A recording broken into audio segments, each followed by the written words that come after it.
Hey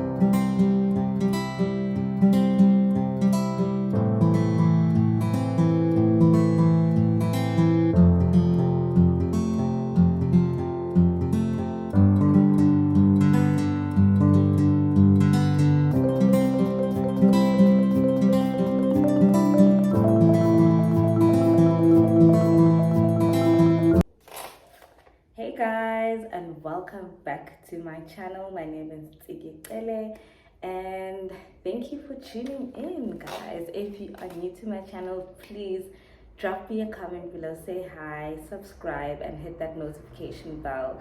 And yeah, let's get right into this video. First of all, oh my gosh, how rude of me. Happy New Year, guys. Happy New Year. If you can't tell, I'm really excited. I'm one of those weirdos that gets very excited at the beginning of the new year. I have resolutions, I have goals. I'm that girl. Okay, I will write a whole list, make a vision board. I'm that girl. So I'm very, very excited. And yeah, so I thought for the first video of this new year, it would be fun to kind of reflect on the 5 lessons that I've learned in 2021. I think I speak for many when I say it was a rough roller coaster. Okay, it was 2020 part 2 for me, I feel, and it was just a really rough year, but I'm glad it's over and we're on to new beginnings. But yeah, so 5 lessons that I learned in 2021. So the first one is, and I coined this phrase I didn't coin it. I got this phrase from Adrienne Bailon. I kind of watch her videos. I'm sure we all know her, the cheetah girl, you know? So so she had this video where she was talking about just the life lessons that she learned in her 20s. And this one really stuck to me, and I started thinking, oh my God, like, this was definitely a skill that I learned the hard way. Like, I had to learn the skill, and it was the skill of pivoting, guys. So basically, pivoting is rerouting. Okay, so if you had a year like me where you thought things were gonna go a certain way, then next thing, boop, you had to pivot. Okay, things just did stop right there in the tracks, or a new obstacle started and you had to reroute. You had to think of another plan. You had to do another thing. You know, like, the skill of pivoting is actually, it's a very important skill. Let me first start there, and I had to learn it.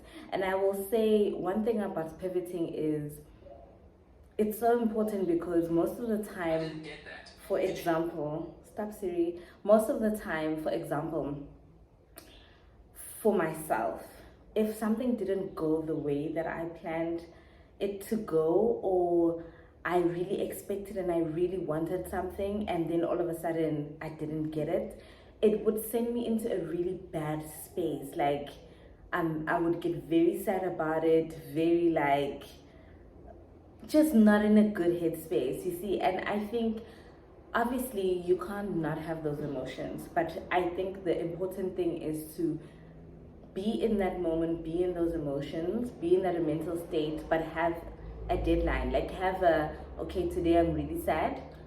Tomorrow you wake up and you think of another plan. Like, and that is so important, to just get going, to keep going, to rise up. And you know, like, things are always going to disappoint you, always not going to go according to your plan, and you have to learn how to pivot. So that is definitely lesson number 1 that I learned, the skill of pivoting. And definitely, guys, this is a skill that you will always need in your life. You have to be able to pivot. Oh, I've got a little notebook here because I wrote down, like, I really thought about this, guys. I really had to think about all the lessons that I learned this year. So the lesson number 2 is to save and save some more. If you think you've saved enough, you haven't. Like, let me tell you something. The beginning of this year, first of all, I've actually always been a person who saves, and I feel like this year it was, what's the word? Like, it was highlighted even more how important this school is. Oh guys, how cute are my nails? Okay, I lost one, but in general, how cute are my nails? I love them so much. Anyway, so I've always been someone who saves. I try to save 15 to 20% of my income each month, but this year I learned how important it is to save, and I was like, oh my gosh, when I finally get an income again, I'm saving even more. So beginning of this year, I was supposed to start a new job, right? I moved from Durban to Cape Town to start a new job. So when I got here, first day of work, they're like, welcome, we're so glad that you're here, but sorry, you can't start today. Okay, why? No, the contracts are still getting ready and you can't start. Okay, sorry about that, guys. I was talking about saving. So beginning of this year, I came and first day of the job, I'm excited. Then I get told, okay, no, you have to go home, the contract isn't ready and you can't start working, obviously, if you haven't signed the contract, right? So I go home and they're like, no, sometime during the week it should be ready, just we'll call you. A week passes, 2 weeks passes, 3 weeks passes. Now I'm like, okay, I'm calling like what's going on? No, there's a delay. The HR department, suddenly they all have COVID and this and that. Just wait, give us 1 more week.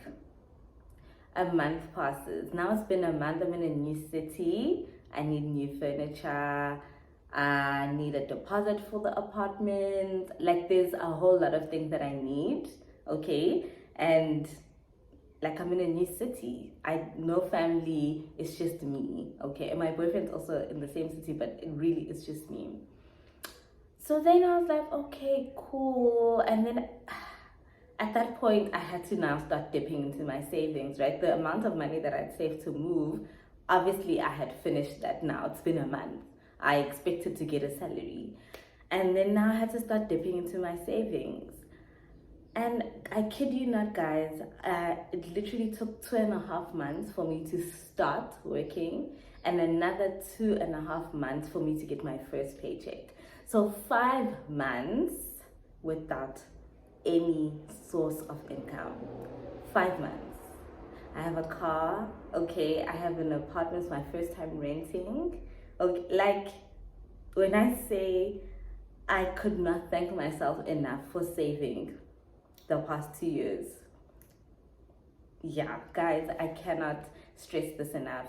You need to save and save as much as you can. We're in very strange times. We don't know when things are just gonna end, when your job is going to be taken away, when you're going to think you're starting a new job, next thing the whole HR department gets COVID and all of a sudden 5 months later you have not received an income. Save. So yeah, and as my contract is ending now, it's just a 1-year contract.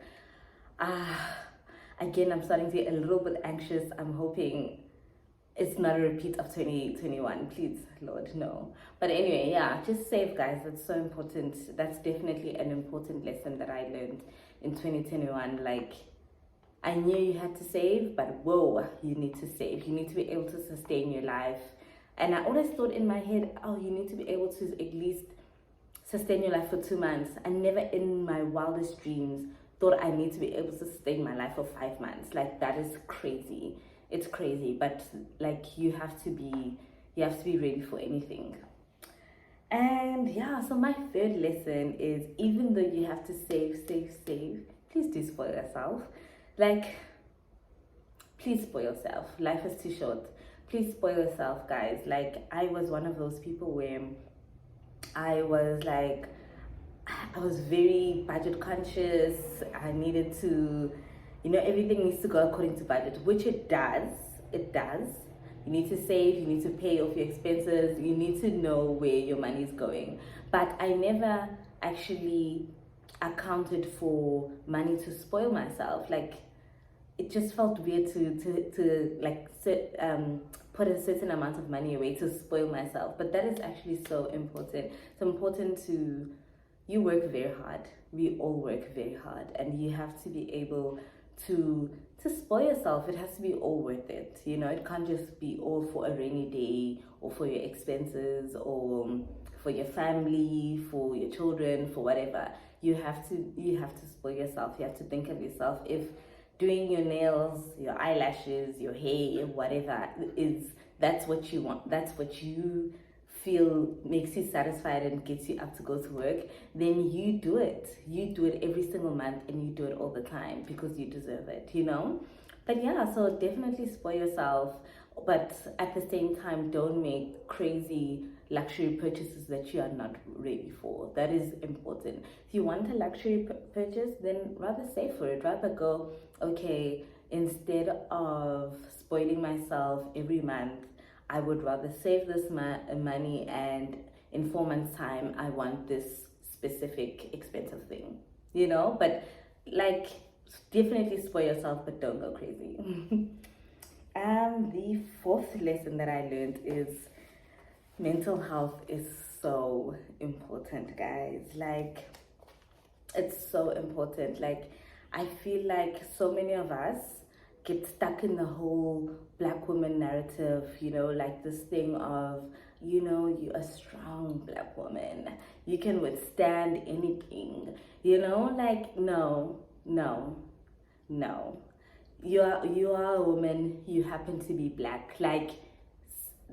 No, we are not going to own that anymore. Well, at least I'm not going to own that anymore. There's nothing wrong with me being weak.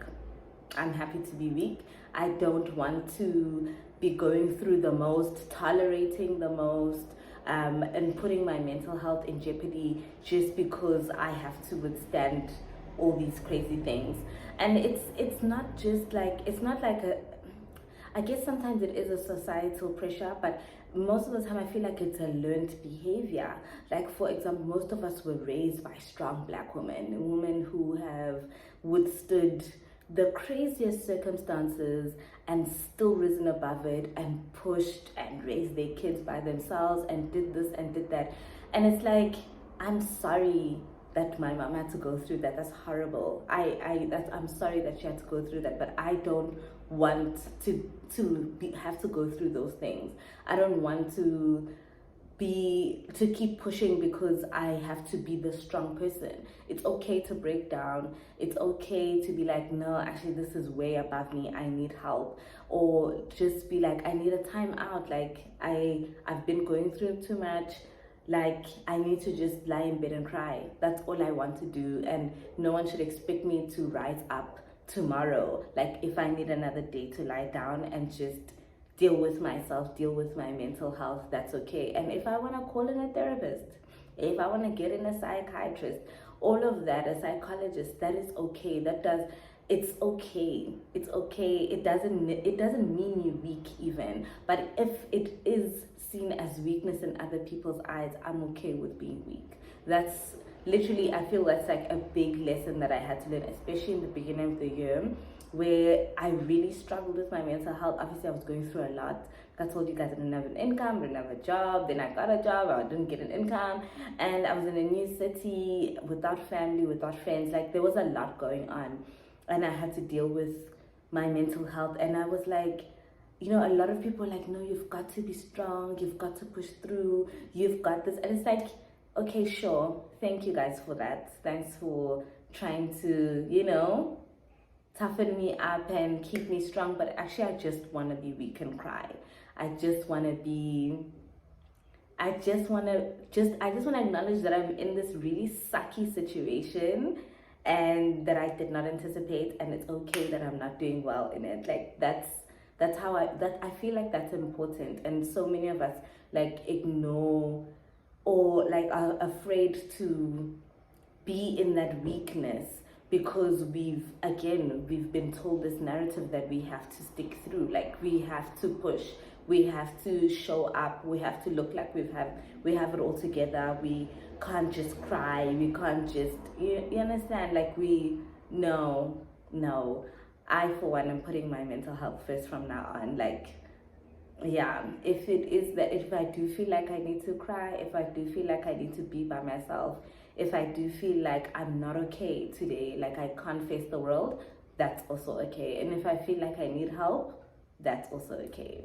So guys, please, that is something I think we all really need to deal with and really think about it. Like, how is your mental health? Where are you? How are you doing? Do you need help?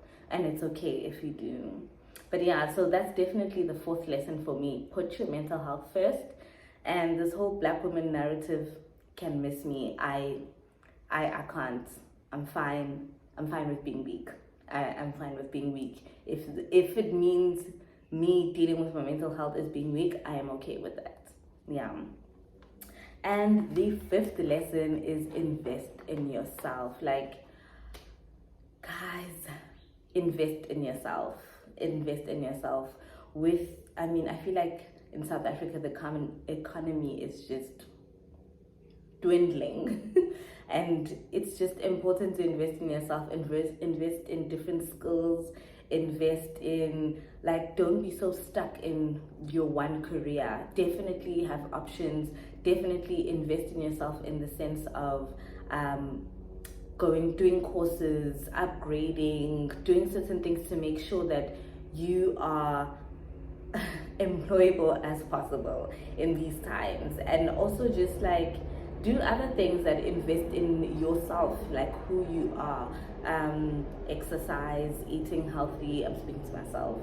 Exercise, eat healthily. Like read a book. Invest in yourself mentally. Like if you have to see a therapist, pay the money. Invest in your mental health. Invest in yourself so that you can be the best you can be. I know that's very cheesy, but I honestly do believe in just investing yourself in whichever way, in whatever way that means to you. You know, if you have to invest in your mental health, invest. If you have to invest in your emotional health, invest in that. If you have to invest in your career, invest in that. But just grow yourself. Grow yourself. Don't be stagnant. And yeah. So guys, those are my 5 lessons that I learned from in 2021 that I'm going to carry with me into 2022. I'm really hoping we all have the best year this year and that we are all happy and content and just no more tears, guys. No more tears. That's all I'm praying for. No more tears. Just laughter and joy and a good mental health. That's all I'm saying. So yeah, guys, happy new year. I wish you the best year. And so going forward, I just wanted to say this. Going forward on my channel, I really want to try and go back. Like I told you guys, I'm one of those beginning of the year motivated individuals. So I really want to go back to the reason why I even started this channel, which is to just, I don't know, I guess to document my whole weight loss journey, to hold myself accountable, document my health journey. So although I'm going to continue with these kind of videos and try and holds and all sorts of things, I definitely also want to document my weight loss journey and keep myself accountable. Like, it's time, I'm ready. I just want to deal with that already, and I feel motivated enough. I just want to build habits while I'm motivated. Rather, let me say it like that. But so I'm definitely gonna try and give you guys monthly updates as well, how I'm doing, how much I've lost, what I'm doing, and what's working for me. But guys, if you're interested, please stay tuned, subscribe, hit that notification bell. Oh, my English is leaving me. Hit that notification bell and like this video. Thank you guys so much for watching. I love you. Goodbye.